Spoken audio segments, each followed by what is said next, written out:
irmãos, eu quero saudar a todos com a graça, com a paz, a bondade, a misericórdia do Senhor nosso Deus, que nesta manhã de domingo nós possamos juntos render graças ao nosso Deus.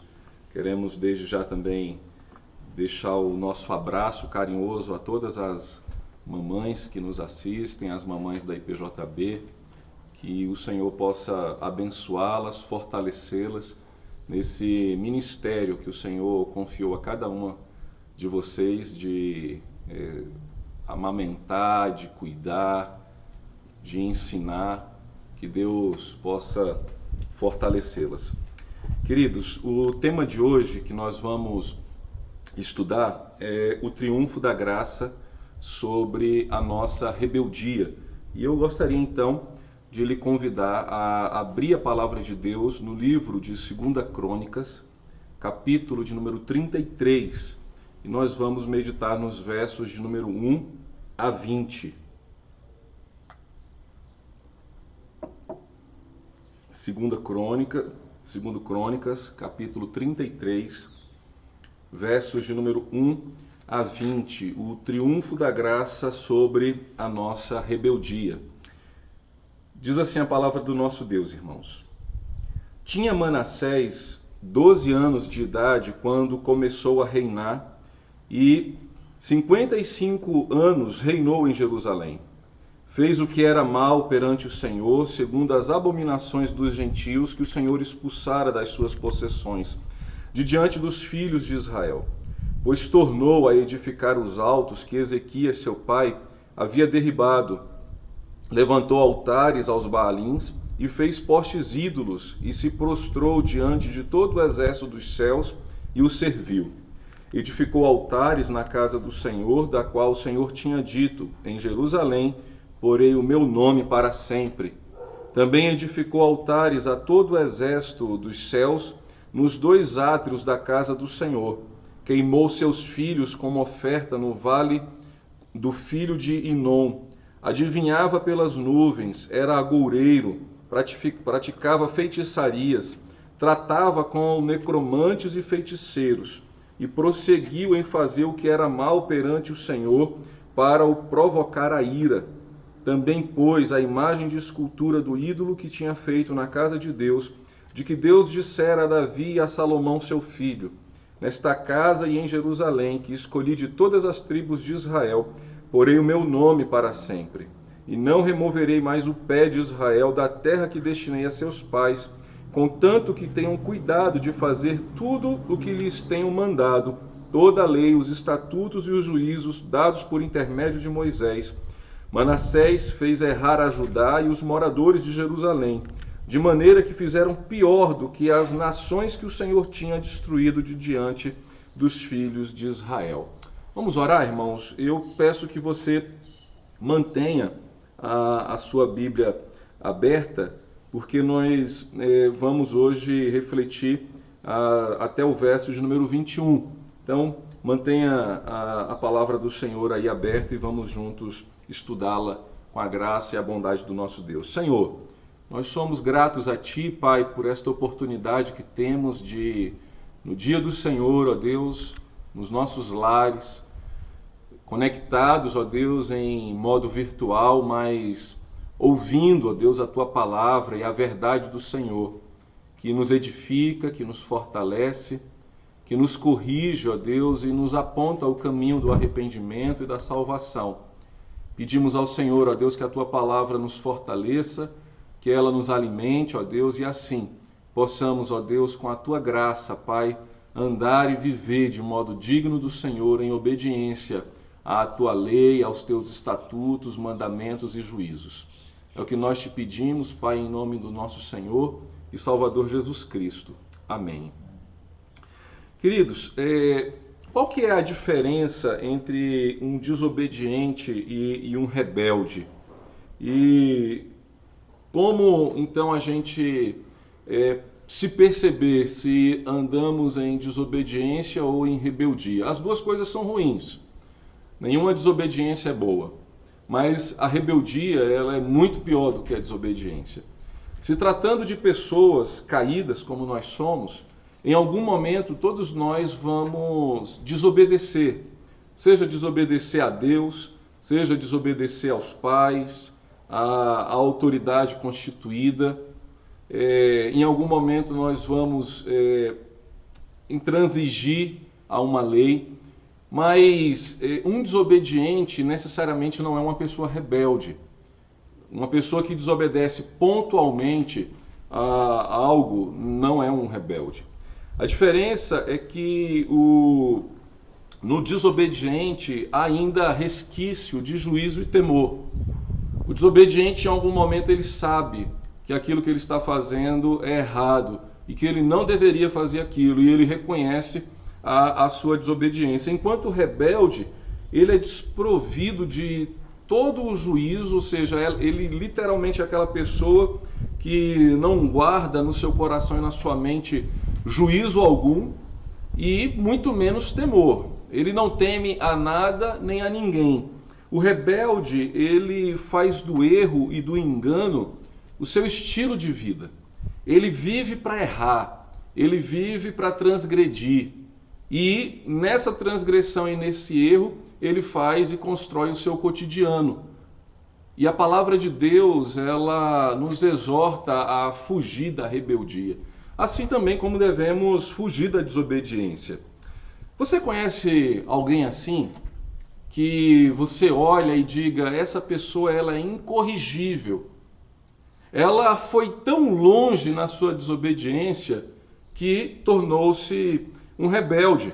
Foi longe demais no erro. Que você olhe para essa pessoa e diga assim, olha, não tem mais jeito não. Ninguém dá mais conserto a essa pessoa. A gente acha que mandando esse jovem para o exército ele vai se corrigir. A gente acha que se a polícia o encontrar no meio da rua ele vai se corrigir. E literalmente nós olhamos para uma pessoa rebelde e facilmente desistimos dela. Facilmente entregamos ela à sua própria sorte. E o estudo de hoje vai nos mostrar que a graça de Deus é poderosa para restaurar um coração e uma vida de rebeldia. Sim, a graça do Senhor não desiste do rebelde. Nós podemos até abrir mão e no nosso pré-julgamento dizer não tem mais jeito. Mas para o Senhor sempre há uma solução. Para o Senhor sempre há como a graça operar na vida de uma pessoa rebelde, transformando-a, restaurando-a em alguém que teme ao Senhor, em alguém que obedece à sua lei. Hoje, então, nós vamos ver como essa graça restaura um rebelde chamado Manassés. Por isso, nós vamos ver que a vida do rei Manassés parecia não ter mais jeito. Ele ia de mal a pior, constantemente, mas Deus o alcançou. E eu gostaria, então, de chamar a sua atenção, em primeiro lugar, para conhecermos quem é Manassés. De quem que ele é filho, o contexto em que ele reina sobre Israel e vislumbrarmos assim a sua coragem não para obedecer, mas para fazer aquilo que era errado perante o Senhor. Se vocês observarem comigo, volte os seus olhos à palavra do Senhor. No versículo 1 diz a idade que Manassés começou a reinar. Diz lá, tinha Manassés 12 anos de idade quando começou a reinar, e 55 anos reinou em Jerusalém. Manassés, ele foi o 15º rei da dinastia davídica, ou seja, de Davi até ele foi o 15º rei que reinou sobre Jerusalém, sobre o reino do sul, o reino de Judá. Ele assume o trono depois que o seu pai, Ezequias, o rei Ezequias, veio a falecer. E é importante você lembrar de quem era Ezequias.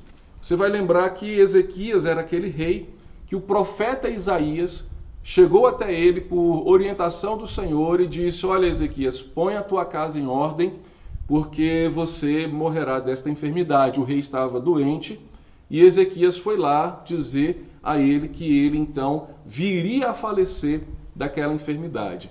Ezequias então chora muito, volta os seus olhos para a parede, né, deitado ali no seu leito, e ele roga ao Senhor que lhe cure e que lhe dê mais alguns anos de vida.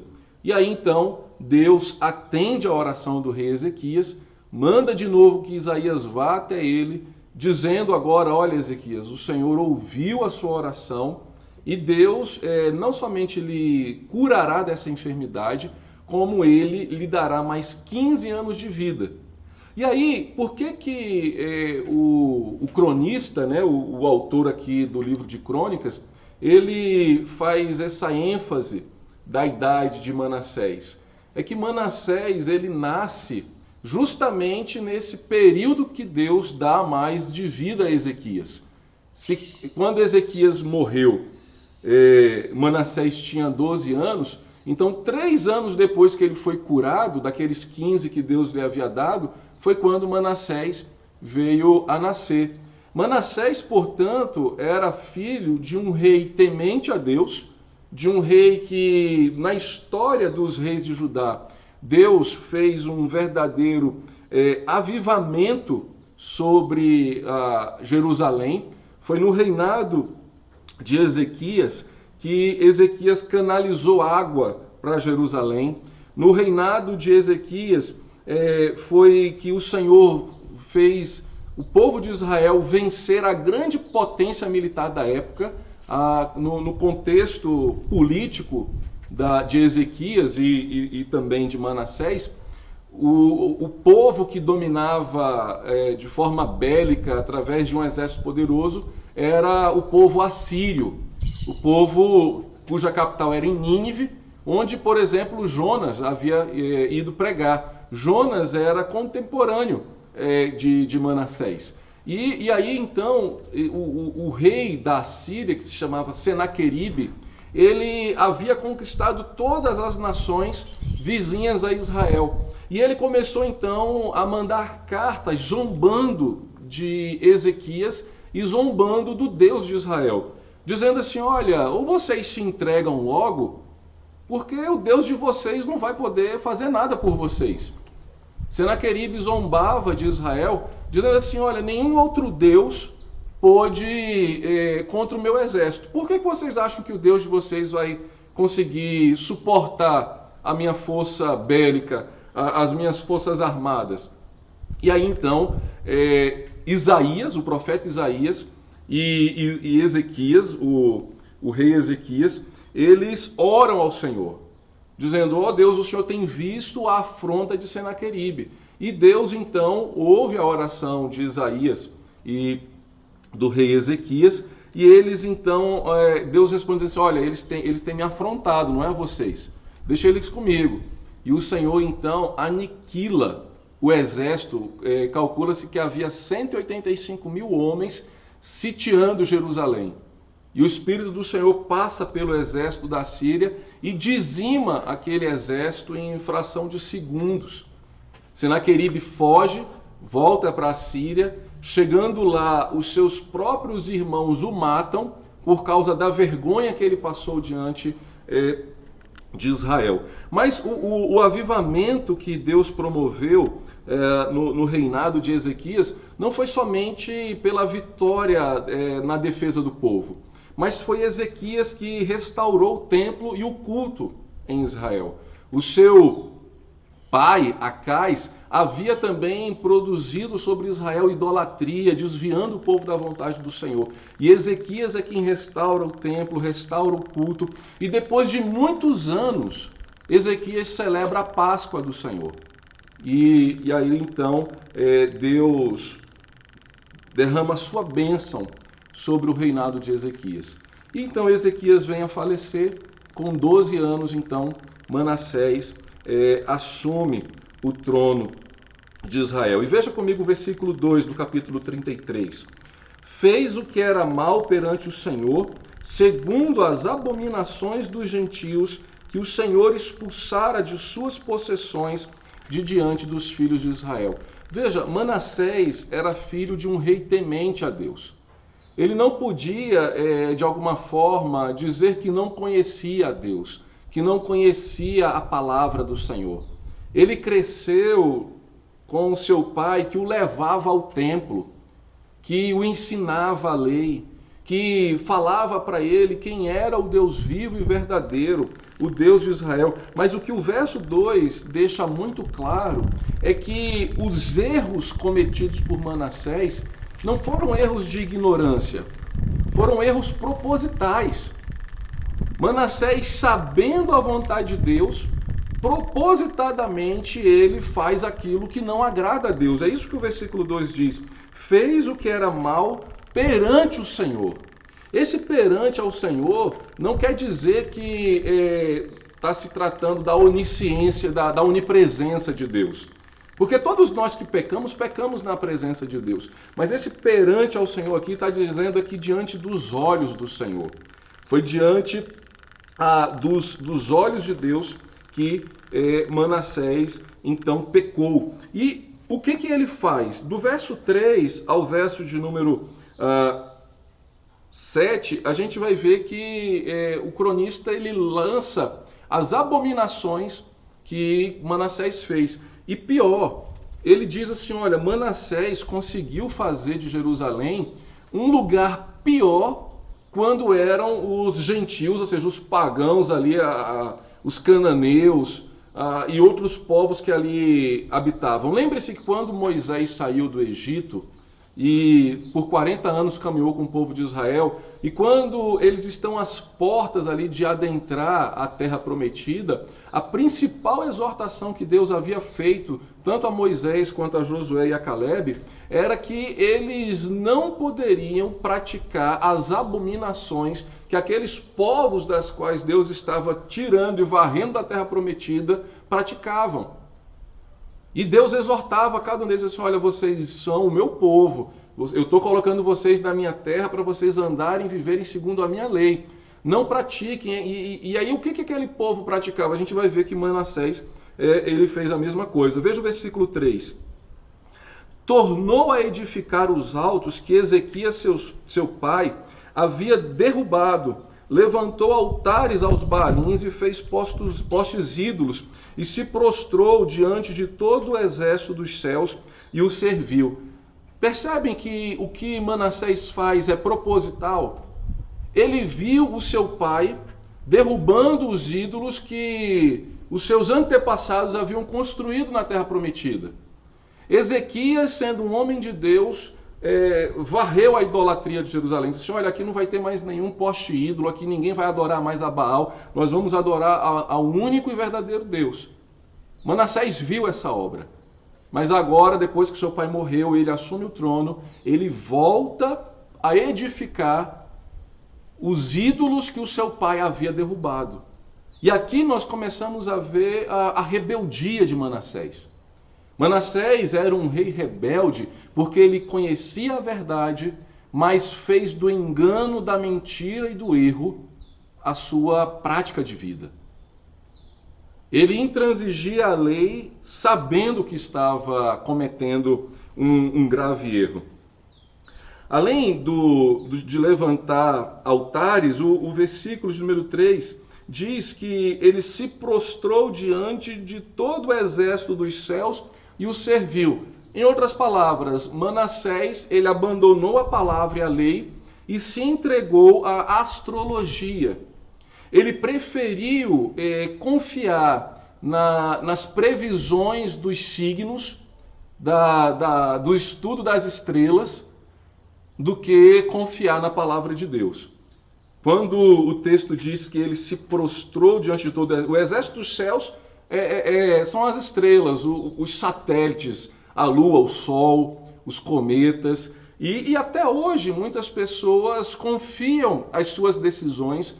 Muitas pessoas acham que, de acordo com o dia e o mês do seu nascimento, isso vai determinar a sua personalidade, isso vai determinar a sua trajetória e o seu caminho. Quando as pessoas fazem isso, elas desprezam a palavra de Deus.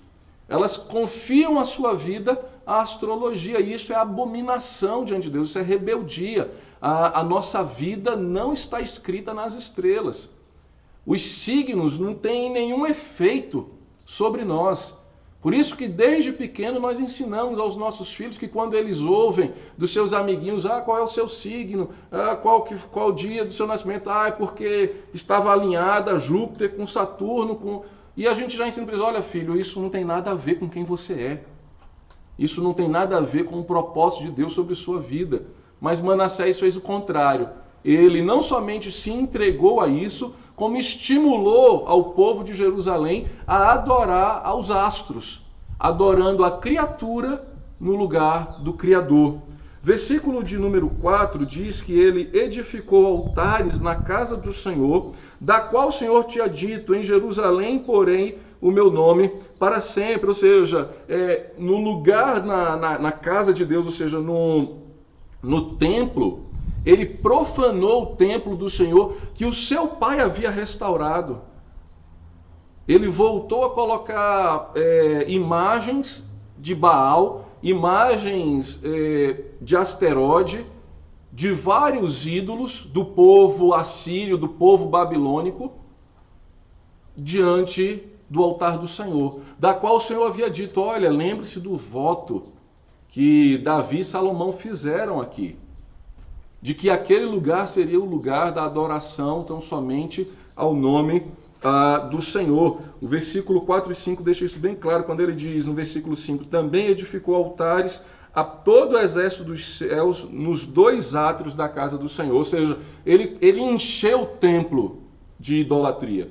Colocou imagens de idolatria de ídolos dentro do templo e fora do templo, nos átrios.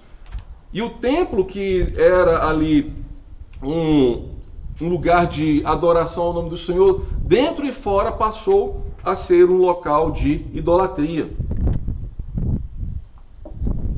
Mais grave do que isso, veja o versículo número 6, quando ele assim diz, que Manassés queimou seus filhos como oferta no vale do filho de Inom.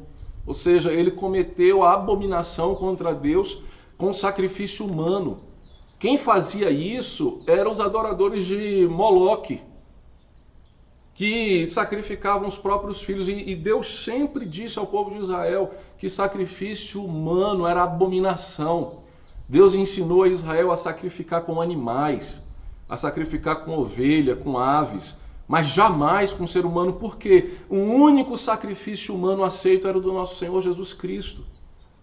E essas idolatrias e essas religiões que tentam substituir o sacrifício de Cristo com o sacrifício de outra pessoa, isso é abominação diante de Deus.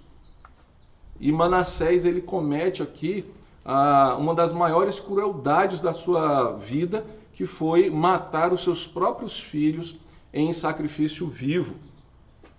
No versículo de número 7, continuação do versículo 6 ainda, ele diz que ele adivinhava pelas nuvens, ou seja, astrologia. Ele era agoureiro, ou seja, ele gostava de adivinhação. Manassés, ele se entregou ao ocultismo. Além disso, praticava feitiçarias, que são bruxarias, ou seja, manipulação química para o mal, né? Pegava ali elementos para envenenamento mesmo. E, além disso, ele tratava com necromantes, ou seja, pessoas que se diziam conversar com mortos. Um rei de Israel que deveria viver segundo a lei e a palavra de Deus, fez tudo isso, e diz o versículo 6, e prosseguiu para fazer o que era mal perante o Senhor. E preste atenção no final do versículo 6, qual era a intenção de Manassés, da qual a palavra de Deus aqui revela: para o provocar a ira. Ou seja, o rebelde é aquele que age deliberadamente para provocar a ira de Deus. Você precisa lembrar, irmãos, e aqui eu gostaria de trazer uma ilustração do que é a rebeldia de Manassés. O que o texto relata do versículo 1 até o versículo de número 7? Que Manassés, ele provocou a ira de Deus, levantando sobre Israel a idolatria. Agora, o que é a idolatria? A idolatria, ela é comparada ao pecado do adultério. Lembre-se, a palavra de Deus, ela nos categoriza como a noiva de Cristo. Nós estamos num relacionamento espiritual com Deus. Cristo é o noivo e o seu povo é a noiva. E quando nós passamos então a adorar outros deuses que não é o Senhor, a palavra de Deus chama essa idolatria de adultério. A palavra de Deus chama essa idolatria de adultério. Por quê? Porque nós deixamos o nosso noivo para servir a outros. O livro do profeta Oséias deixa essa ilustração muito clara quando ele retrata o relacionamento de Oséias e Gomer, a sua esposa, que se prostitui da mesma forma como o nosso relacionamento com Deus. Só que quando o texto bíblico fala da idolatria, ou seja, desse adultério espiritual de Manassés, e o versículo 6, no final, quando ele diz: e prosseguiu em fazer o que era mal perante o Senhor para lhe provocar a ira. A expressão aqui é aquela mesma do versículo de número 2, ou seja, Manassés, ele adulterou diante da face de Deus. É como se no nosso casamento nós fôssemos traídos, mas como se fôssemos traídos às nossas vistas. É como se o nosso cônjuge não somente se entregasse à traição, mas para nos provocar ira, fizesse isso na nossa frente. E essa é a rebeldia. E esse é o disparato de Manassés e do coração rebelde. Ele não tentou fazer algo escondido porque sabia que estava errado, ou não queria ser pego, não. Ele fez às claras. Ele fez para que todo mundo visse, principalmente para afrontar Deus, dizendo assim: olha, o Senhor não é o Deus de Israel mais. Eu lhe destronei, nós não somos mais a sua noiva, nós lhe traímos. E fazemos isso deliberadamente. E aí então a pergunta é: tem solução para esse casamento? Para que o cônjuge que flagrou o seu cônjuge na cama com outra pessoa, há conserto para esse casamento? Ou já era? Diante dos nossos olhos, nós diríamos: olha, acabou. Não tem mais solução, não tem mais jeito.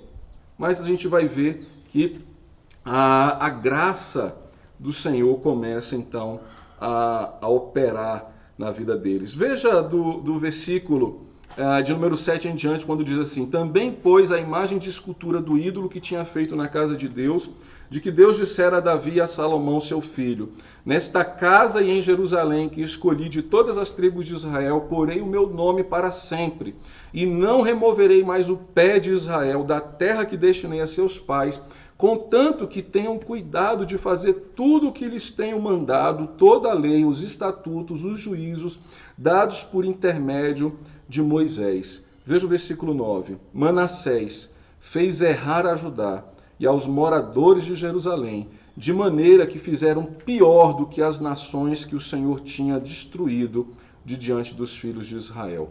Ou seja, Deus havia dito assim: eu trouxe vocês para cá, eu resgatei vocês para que vivêssemos em fidelidade, em aliança, para que vocês vivessem, cumprissem tudo aquilo que eu havia lhes ordenado, mas Manassés fez transgredir todo o povo, de tal modo que o povo de Jerusalém, o povo de Judá, veio a praticar abominações piores. O povo de Israel se tornou pior do que as nações que o Senhor Deus havia desterrado, havia destronado ali da terra de Israel. Pergunta então, irmãos, tem jeito para um coração rebelde? Talvez você esteja pensando assim: o meu filho é assim. Eu falo com ele, mas ele erra e ele me desonra na minha face. O meu marido é assim, a minha esposa é assim. Os meus amigos são assim. E olhamos então para essas situações e dizemos assim, não tem mais jeito. Meu filho está se envolvendo com drogas num nível que não tem mais como voltar atrás. Está se envolvendo com foras da lei, ele está fazendo assalto, praticando homicídio, envolveu-se na criminalidade, está fazendo parte de uma organização criminosa. Acabou, não tem mais solução. Meu filho se entregou ao ateísmo, às filosofias deste mundo. E a gente pensa que essas coisas vão somente acontecer com aqueles que estão longe de nós. Não, veja. Manassés era filho de um rei temente a Deus. De um rei que ensinou a ele a palavra, os mandamentos, os estatutos e juízos. Ele sabia qual era a vontade de Deus. Não é de se espantar que os ateus mais famosos vieram de família cristã. Nietzsche era filho de pastor. E nós nos deparamos com essa rebeldia todo o tempo. Nós ensinamos a palavra, nós oramos com os nossos filhos. Nós o trazemos à casa de Deus. E quando eles completam ali 12 anos, né, na adolescência, como Manassés aqui, a rebeldia começa a aparecer. E como que nós ficaremos? E a mensagem de hoje, irmãos, vem a fazer com que você volte a confiar na graça de Deus. A esperança para o ateísmo, para aqueles que estão no ateísmo. A esperança para que eles retornem a crer no Deus vivo.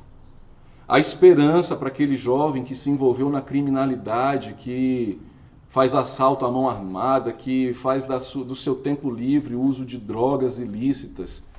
A esperança se eles conhecerem a graça restauradora do Senhor.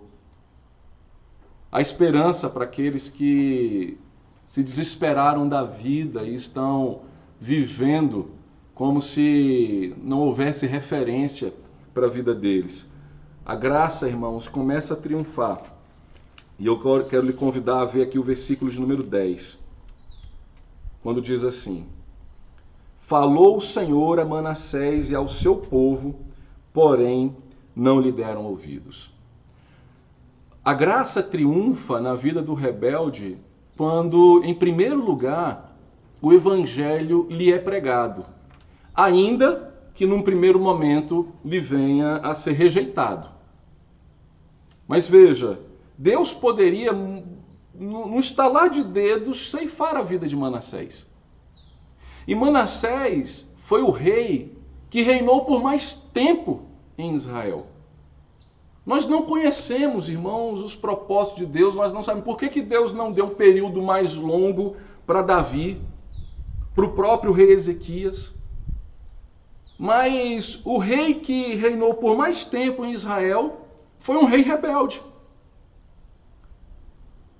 do qual nós diríamos, se Deus se esquecer dele, Deus foi justo. Mas Deus é gracioso. E depois de longo tempo, o Senhor quebra o silêncio e fala com Manassés. Quando o versículo 10 diz, falou o Senhor a Manassés e ao povo, ele falou por intermédio de profetas. Ele falou por intermédio de pregadores, de conselheiros. O que um coração rebelde precisa, em primeiro lugar, para conhecer o triunfo da graça, é de pais que o confrontem com o evangelho. Meu filho, o que você está fazendo está errado, é uma afronta ao nosso Deus. Você acha que muitas vezes o seu filho se entregou ao homossexualismo, você prefere lutar para aceitar isso do que pregar a exortação e o arrependimento. Você prefere aceitar que o seu filho virou bandido do que pregar e exortá-lo ao que é certo, ao correto. Você vê o seu filho à toa dentro de casa e prefere achar que é melhor ter ele dentro de casa sem fazer nada, sem assumir responsabilidade alguma, do que pregar a ele. E a palavra de Deus diz que a graça começa a triunfar quando o evangelho é pregado a um coração rebelde, que ainda que, como Manassés, venha a não dar ouvidos a ele. Mas nós precisamos pregar, irmãos. Nós não podemos nos calar ante ao erro, porque seremos cúmplices dele. E o Senhor nos chamou a ter coragem para, em amor, sentar ao lado dos nossos filhos, dos nossos irmãos, dos nossos amigos e dizer: volte-se para Deus, volte-se ao caminho do Senhor, fuja da rebeldia. Olha, isso que você tem vivido e praticado afronta ao Deus vivo. Mas Manassés, então, não deu ouvido, mas na pregação, quando Deus fala a Manassés e a todo o povo de Jerusalém, de Judá, que estavam praticando abominações perante o Senhor, Deus mostra que ele é longânimo, que ele é paciente e que ele é misericordioso. É como se Manassés estivesse ali diante de Deus, tirando onda, zombando, brincando com a cara do Senhor. Deus poderia tão somente abaixar a mão e aniquilar a Manassés. Mas Deus, ele é misericordioso, ele é paciente e ele é longânimo. Aí então, nós vemos que a graça começa a triunfar no coração do rebelde. Além de quando a pregação é feita a esse coração duro, mas quando Deus começa agora a lançar sofrimento e humilhação a essa pessoa. Sim, irmãos, o sofrimento e a humilhação é expressão da graça de Deus diante da nossa rebeldia. Se estamos rebeldes e não damos ouvido à pregação do Evangelho para que a gente se arrependa, na pedagogia divina, o Senhor usará da sua disciplina, trazendo num primeiro momento sofrimento e humilhação, para que o coração rebelde seja quebrantado, seja contrito e venha então a se arrepender. Veja o versículo 11. Já que Manassés e o povo não deram ouvidos à pregação do Evangelho, o que Deus fez? Pelo que o Senhor trouxe sobre eles os príncipes dos exércitos dos reis da Síria, os quais prenderam Manassés com ganchos, amarraram-no com cadeias e o levaram à Babilônia. Perceba, no reinado do seu pai, do rei Ezequias, Deus pôs a mão para que o exército assírio não invadisse Jerusalém. Deus protegeu o seu povo, porque ali havia um rei e um povo temente ao Senhor.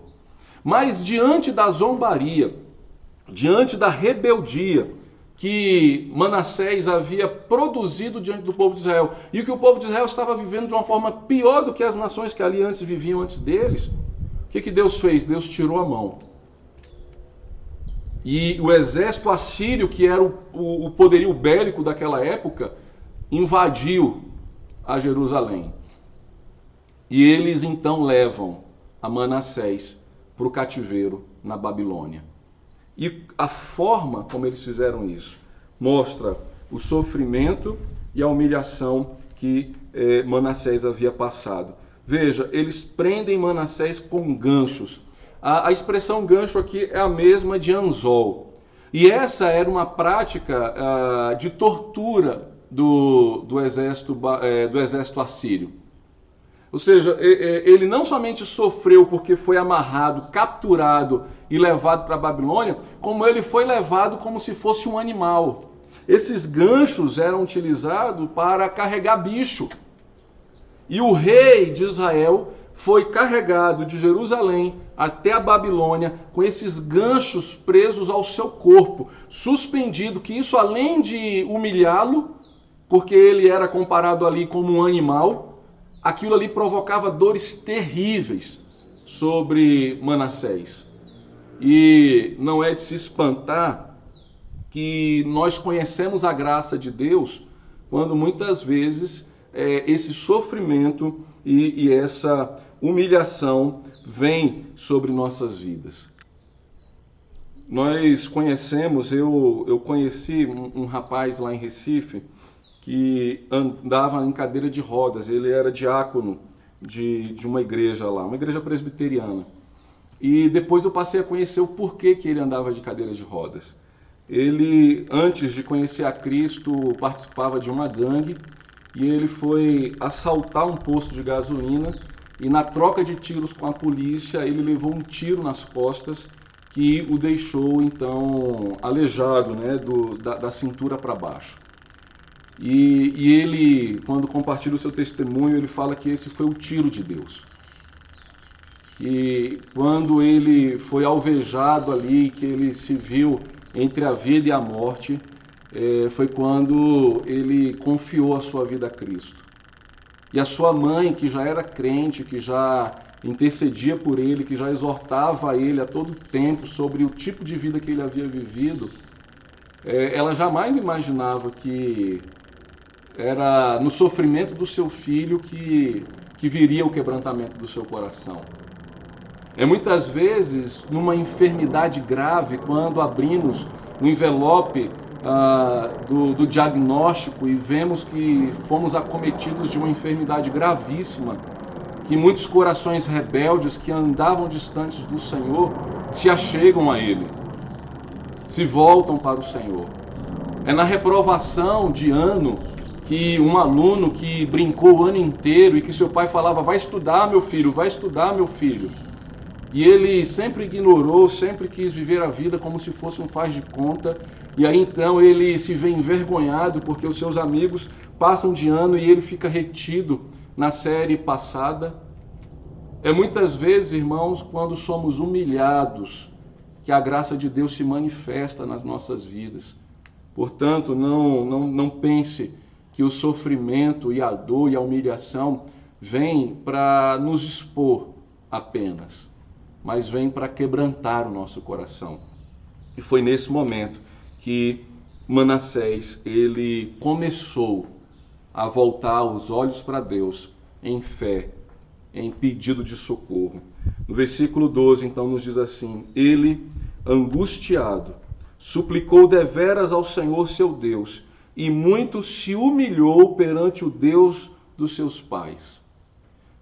Veja como que o cronista ele faz questão de mostrar a redenção, de como que Manassés é redimido. Ele passa grande parte do seu tempo provocando a ira de Deus perante a face do Senhor. Mas agora ele se humilha perante a face do Senhor.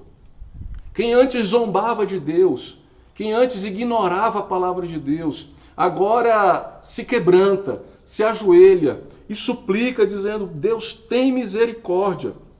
Versículo 13 diz que ele faz uma oração, dizendo: fez-lhe uma oração e Deus se tornou favorável para com ele, atendeu-lhe a súplica e o fez voltar para Jerusalém ao seu reino. Então reconheceu Manassés que o Senhor era Deus. Nós não conhecemos aqui o contexto histórico de como que Manassés vai para o cativeiro. Veja, é um cativeiro somente dele. Não confunda esse aqui com o cativeiro babilônico do rei Jeoaquim, que vai ser depois de Manassés. A verdade é que só o rei vai para o cativeiro. E lá no cativeiro, então, ele roga ao Senhor, dizendo: Deus, tem misericórdia da minha vida. Perdoa-me. Eu creio, irmãos, e olhando aqui a contextualização dessa época, Isaías era contemporâneo, o profeta Jonas era contemporâneo. E nós não é relatado a oração de Manassés. Mas veja, Manassés viveu num período que até o profeta tentou ser rebelde, que foi Jonas. Que Deus mandou Jonas pregar onde? Em Nínive, na Síria. E Jonas falou assim: de jeito nenhum, eu vou pregar para aquele povo que está nos oprimindo, que está nos afrontando. Veja como que a graça de Deus triunfa, e ainda que não se possa dar com assertividade, mas se há um vislumbre de quando que Manassés foi solto do cativeiro, Alguns acreditam que ele foi solto depois da conversão dos ninivitas. Depois que Jonas prega aos assírios e eles ali se arrependem, alguns acreditam, e é provável que nesse período Deus não somente ouviu a oração de Manassés, como que Deus tinha um projeto de graça também para aqueles que estavam oprimindo a Israel. E Manassés, então, nós não sabemos, é uma hipótese, né, de que ele tenha sido solto depois da conversão e da pregação de Jonas, mas ainda que não tenha sido dessa forma, o que é certo é que em algum momento os ninivitas libertam a Manassés e ele volta a reinar, ele volta para o trono.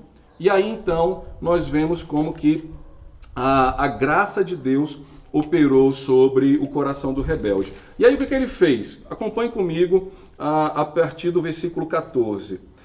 Depois disto, edificou o muro de fora da cidade de Davi, ao ocidente de Giom, no vale à entrada da porta do peixe, abrangendo Ofel, e levantou muito alto. Também pôs chefes militares em todas as cidades fortificadas de Judá. Você percebe que o cronista, quando ele começa a falar da vida de Manassés, ele mostra como que Manassés agiu em rebeldia perante Deus. O rei, né, aquele que governa sobre o povo, ele tem que governar para o bem do povo. E uma das coisas que Deus requer dos governantes é que eles governem para proteger o povo. Manassés, ele ignorou essa missão e essa vocação. Pelo contrário, ele deixou que os muros fossem a ruína, que defendia o povo, e ainda levou o povo a errar perante Deus. Ele abriu as portas do seu reinado para o inimigo. Mas agora, com o coração convertido, agora, depois que ele foi humilhado e em sofrimento, Deus o fez reconhecer que ele estava errado e que ele precisava de uma mudança de vida. Quando ele volta para o trono, a primeira coisa que ele faz é fortalece o exército de Israel e levanta muros para que esses muros viessem a proteger a Israel da invasão inimiga. Ou seja, ele restaurou a sua missão de governante, de cuidar e de proteger o seu povo. Além disso, no versículo 15 diz: tirou da casa do Senhor os deuses estranhos e ídolo, como também todos os altares que edificara no monte da casa do Senhor e em Jerusalém, e os lançou fora da cidade. Restaurou o altar do Senhor, sacrificou sobre ele ofertas pacíficas e de ações de graças, e ordenou a Judá que servisse ao Senhor, o Deus de Israel. Ou seja, um rebelde que havia promovido a idolatria, que havia profanado o templo, que havia feito abominação perante o Senhor, sacrificando seus ídolos, ele agora se volta para Deus em arrependimento, humilhado na presença do Senhor, reconhecendo que Deus é o único Deus de Israel, e ele agora então faz o que o seu pai fez. Limpou o templo da idolatria, limpou os montes de Jerusalém de ídolos, jogou todas as imagens fora dos muros, e conclamou ao povo a servir e adorar ao Deus vivo, o Deus de Israel. Mas há aqui uma exortação do cronista, que vai falar ao meu coração e ao seu, quando ele diz: contudo, o povo ainda sacrificava nos altos, mas somente ao Senhor seu Deus. Ou seja, para quem sabe tristeza de Manassés, os companheiros de idolatria, os companheiros de abominação não o acompanharam na restauração. E essa é a dor que muitas vezes muitos de nós passamos quando ensinamos os outros a fazer aquilo que é errado. E quando Deus toca o nosso coração e quebranta o nosso coração, nós vamos pregar o evangelho dizendo: olha pessoal, eu estava aí com vocês, usando droga, fazendo assalto, relacionando-se de forma ilícita e pecaminosa diante de Deus, mas o Senhor transformou e limpou meu coração. Mas muitos desses nossos companheiros simplesmente nos ignoram e continuam a fazer aquilo que é errado, ou seja, permaneceram na rebeldia. Eu gostaria, irmãos, de trazer algumas aplicações sobre a história desse rei rebelde que a graça de Deus alcançou, que a graça de Deus redimiu. A primeira delas, até já mencionei, é que uma educação piedosa não garante que alguém nunca se desvie dos caminhos do Senhor. Os comentaristas dizem que a história de Manassés é a história do filho pródigo do Antigo Testamento.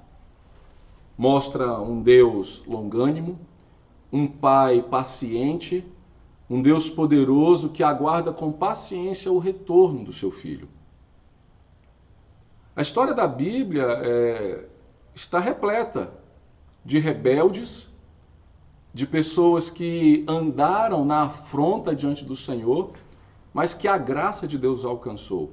O mais famoso do Novo Testamento, sem dúvida, é o apóstolo Paulo, que perseguia cristãos, que consentia na morte de cristãos, que lançava no cárceres aqueles que adoravam a Jesus, que precisou também ser humilhado, que precisou sofrer, precisou levar um tombo para que a luz do Evangelho brilhasse no seu coração e transformasse a sua vida, fazendo de perseguidor a perseguido, fazendo ele de um incrédulo a alguém crente e temente a Deus. Por isso, eu quero falar especialmente a você, pai, que hoje tem o seu filho rebelde, a você, mãe. Hoje que no Dia das Mães você teria tudo para ficar feliz, mas está triste, porque o seu filho não tem lido a Bíblia, não tem adorado a Jesus, tem vivido na prática de pecado, de rebeldia. A primeira palavra que o Senhor aqui nos mostra é: cada um é responsável pelos seus atos. Mas em segundo lugar, nunca duvide e nunca menospreze a graça de Deus. Se hoje você achava que não tinha mais jeito para o seu casamento, se hoje você achava que não tem mais jeito para os seus filhos, que não tem mais jeito para o nosso país, que não tem mais jeito para os nossos vizinhos, nossos amigos, os nossos antigos companheiros de pecado, eu quero lhe convocar a voltar a confiar no triunfo da graça de Deus, pois ela é poderosa, ela é gloriosa para fazer com que um coração rebelde se volte ao Deus vivo em genuína adoração. Não entregue os pontos. Não diga jamais para si mesmo: não tem mais jeito. Para Deus, nada é impossível. Deus tem poder para tirar o seu filho da criminalidade. Deus tem poder para tirar o seu filho da marginalidade. Deus tem poder para tirar o homossexual da prática pecaminosa. Deus tem poder para tirar aquele jovem adolescente que vive sem responsabilidade alguma a viver com responsabilidade. Deus tem poder para transformar o adúltero em um homem fiel. Deus tem poder para transformar uma pessoa fria no relacionamento em alguém amoroso. A graça sempre tem mais força do que o pecado. Pois a palavra de Deus diz, irmãos, que onde abundou o pecado, superabundou a graça. Confie, clame, ore, pregue, não desista de falar da lei, dos mandamentos, dos juízos e estatutos de Deus, para que a graça se manifeste. E por fim, meu querido irmão, a sua dor e a sua humilhação de hoje pode ser, sem dúvida alguma, obra da graça de Deus.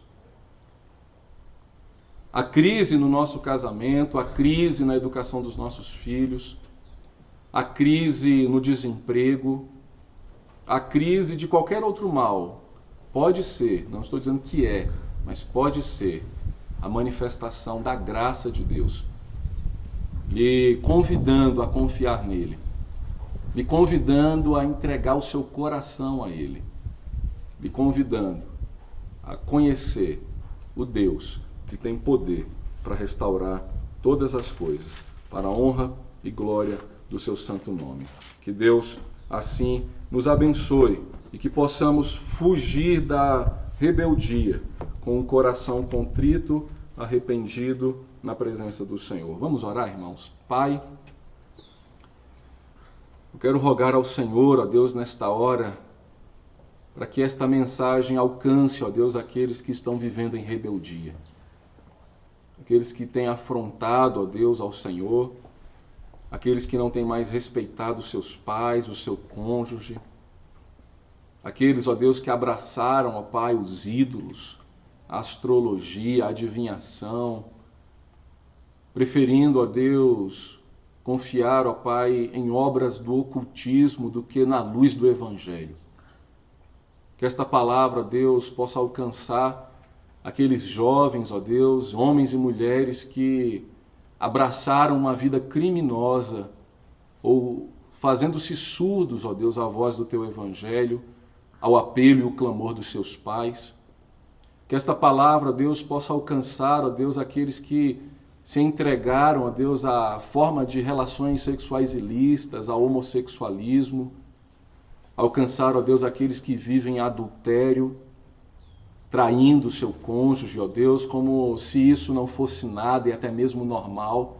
Que a Tua graça possa alcançá-los, ó Deus, trazendo-os, ó Deus, ao arrependimento e trazendo-os, ó Deus, a viver debaixo do reino do Filho do Teu amor. Fortalece, ó Deus, os pais, aqueles, ó Deus, que estão perto dessas pessoas, para que eles não se cansem, ó Deus, de pregar o Evangelho do Senhor, para que haja arrependimento e que seja, ó Deus, o poder do Senhor a transformar um coração rebelde em um coração obediente e um coração que teme ao Teu nome. É o que nós te pedimos e te agradecemos, em nome de Jesus, Pai. Amém.